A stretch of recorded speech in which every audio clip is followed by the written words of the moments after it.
విజయవాడలో thermal power project ఇట్లాంటి ఉమ్మడి రాష్ట్రంలో సమైక్య పాలనలో సీమాంధ్ర ముఖ్యమంత్రులు చేసిండ్రు కాబట్టి తెలంగాణ రాష్ట్రం తెచ్చుకున్నాం అధ్యక్ష.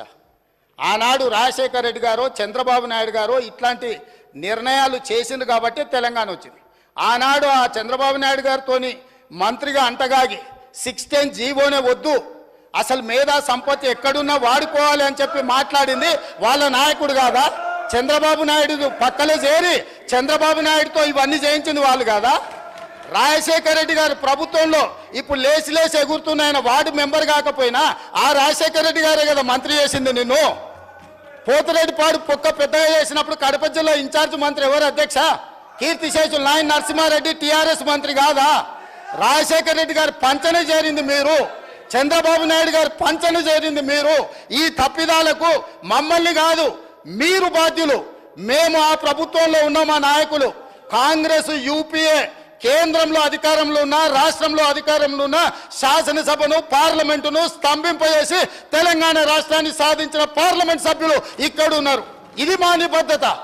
మీరు పదవుల కోసము పెదవులు మూసుకొని రాజశేఖర రెడ్డి మంత్రి పదవి ఇస్తే రాజశేఖర రెడ్డి దగ్గర ఊడిగం చేసింది మీరు. చంద్రబాబు నాయుడు గారు మంత్రి పదవులు ఇస్తే చంద్రబాబు నాయుడు గారి దగ్గర ఊడిగం చేసింది మీరు. మీరా మాకొచ్చి మా చిత్తశుద్ధిని ప్రశ్నించేది? తెలంగాణ బిల్లు వచ్చినప్పుడు ఆ ముందలి సీట్లో చంద్రబాబు నాయుడు గారు కూర్చున్నప్పుడు ఇప్పుడు ఆ మాగంటి గోపి కూర్చున్న అక్కడనే నిలబడ్డ అధ్యక్ష. నేను 53 నిమిషాలు తెలంగాణ రాష్ట్రం ఎందుకు కావాలి, సమైక్య రాష్ట్రంలో ఉమ్మడి పరిపాలనలో జరిగిన అన్యాయం మీద నిటారుగా నిలబడి అక్కడి నుంచి నేను మాట్లాడిన అధ్యక్ష. పునర్విభజన చట్టం వచ్చినప్పుడు ఆయనగా పక్కలో కూర్చుని ఆయన ఏడున్నాడు మాట్లాడి, ఆయన మాట్లాడింది కదా, తీయండి ఏం మాట్లాడిండు. నేను మాట్లాడింది తీయండి అధ్యక్ష. తెలుగుదేశంలో ఉన్న నేను తెలంగాణకు జరిగిన అన్యాయం మీద, ఎడారిగా మారి వలసలు పోతున్న పాలమూరు కష్టాల మీద, తట్ట పని పార పని మట్టి పని మీద నేను మాట్లాడిన అధ్యక్ష. వీళ్ళు మాట్లాడలే. నేను ఇవాళ సూటిగా సవాలు విసురుతున్న అధ్యక్ష. ఇవాళ మీ ఎదురుగా పార్లమెంట్లో రికార్డులు తీయండి. పాలమూరులో ఊరు లేకపోయినా, పార్లమెంటులో నోరు తెరవకపోయినా ఇవాళ తెలంగాణ తెచ్చినానికి కేసీఆర్ గొప్పలు చెప్పుకుంటాడు. నేను ఈ ఉమ్మడి రాష్ట్రంలో ఉమ్మడి ఆంధ్రప్రదేశ్ శాసనసభలో నేను ఎంత మాట్లాడిన తెలంగాణ మీద, సేమ్ సమయంలో పార్లమెంట్లో చంద్రశేఖరరావు నోరన్న దర్శిలో రికార్డులు తీయండి అధ్యక్ష.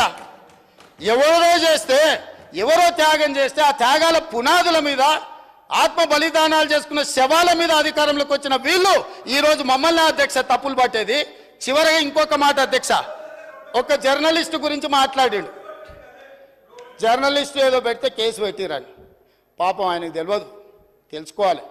ఆ జర్నలిస్ట్ పేరు నేను ఇక్కడ ప్రస్తావిస్తే బాగుండదు. ఆ జర్నలిస్ట్ని పోయి అడగాలి ఆ మాజీ మంత్రి గారు. ఆ జర్నలిస్టు ఒక టీవీ ఛానల్కు సీఈఓ.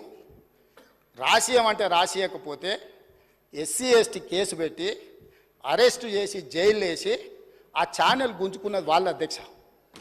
ఆ ఛానల్ గుంజుకున్నది వాళ్ళు.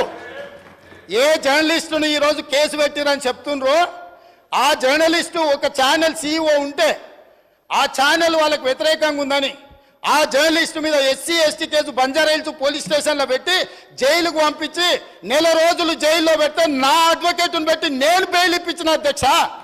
వీళ్ళ దోపిడీ ఆ ఛానల్ గుంజుకున్న విధానం ఇవాళ చర్చ చేయడానికి సిద్ధంగా ఉంటే రమ్మని ఉన్నారు అధ్యక్ష. వివరాలన్నీ నేను బయట పెడతా. మీరా ముసల్కన్నీరు గార్చేది ఏ జర్నలిస్టునైతే మీ మాట ఇంటలేదని ఆమె సొంతంగా కష్టపడి పెట్టుకున్న ఛానల్ గుంజుకోనికే ఎస్సీ ఎస్టీ కేసు పెట్టి ఆడపిల్లని జైలుకు తోలిన పాపం ఊరికే పోదు. అందుకే ఇవాళ మీ ఇంట్లో జైల్లోకి పోతున్నారు అధ్యక్ష. మంది ఆడబిడ్డలను జైలుకు తోలినందుకు ఆ నొప్పి తెలవడానికే మంది పిల్లలు జైల్లోకి పోతుంటే ఆడపిల్లలను కూడా కేసులు పెట్టి జైలుకు తోలినందుకు ఇవాళ ఆ రౌండ్ మీకు వచ్చింది అధ్యక్ష. ఊరికే రాలే, చేసిన పాపాలు ఊరికే పో అని పెద్దోళ్ళు చెప్పిండ్రు అధ్యక్ష. మమ్మల్ని అందరినీ జైలుకు తోలిండ్రు, రాజకీయ కక్షతో తోలలే. ఫామ్ హౌజులు కట్టుకున్నది మీరు, ఫామ్ హౌజులు కట్టుకున్నది మీరు, నియమాలు ఉల్లంఘించింది మీరు.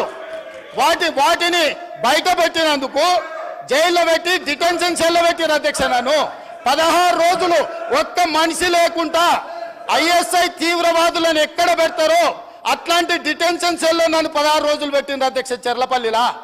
నేను భయపడలే, లొంగిపోలే, నిలబడి నిటారుగా కొట్లాడిన అధ్యక్ష. మీరు జైలుకు తోలితే భయపడటోళ్ళు ఎవరు లేడు.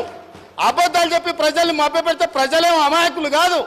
మీరు చేసిన అన్యాయాన్ని కళ్ళతో చూసిండ్రు కాబట్టే మనకు ఎన్నికల్లో గుండు సున్నా ఇచ్చారు అధ్యక్ష. అందుకే ఈరోజు నేను చెప్తున్నా,